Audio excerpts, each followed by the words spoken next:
Вот такая красота. Вот такие красоты открылись перед нашим взором. Вот весенний пал видно. Вон там река еще скованная льдом. Видно узкой полоской на горизонте.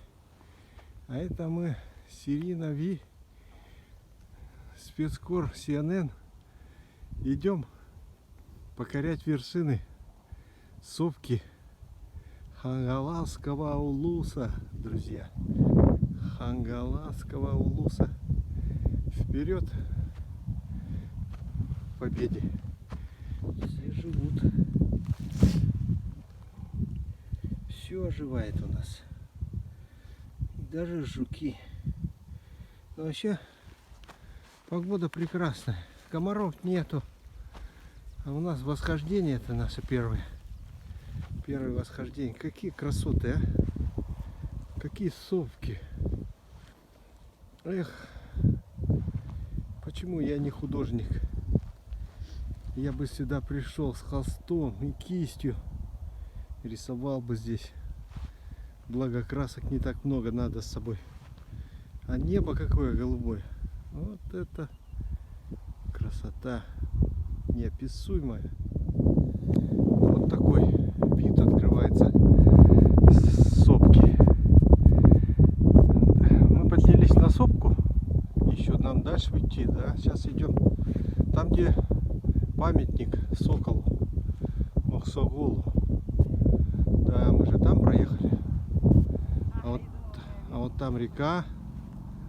А вот мост даже есть через речку, покуда ездят люди. Знаю, я вам не показывал подснежник. Нынче постковидный период, подснежник.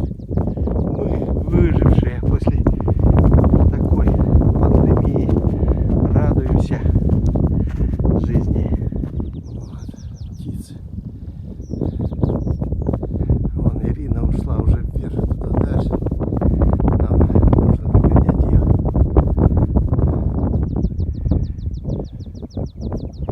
Покровский тракт. Там за поворотом Техтюр. Вот они, весенние цветы. Вот они. Вот мы наконец-то поднялись на самый верх. Вот такой вид. Сегодня, кстати, 15 мая 2021 год. Как видите, река Лена еще вся в снежном, ледяном, как говорят, составе. Ледостав. Слышали? Это ружье. Уже утки прилетели. Поближе это протока. Уже вся очистилась. Вот, еще стрельнули. Это началась в Якутии весенняя охота на пернатых. Вот Ирина. Ирина Ви. Специально для CNN. Ирина Ви Кононова. Мы уже идем на вершине сопок. Идем, просто любуемся пейзажами. Это Ирина Ви Кононова. Это туда, в сторону города. А это в сторону реки.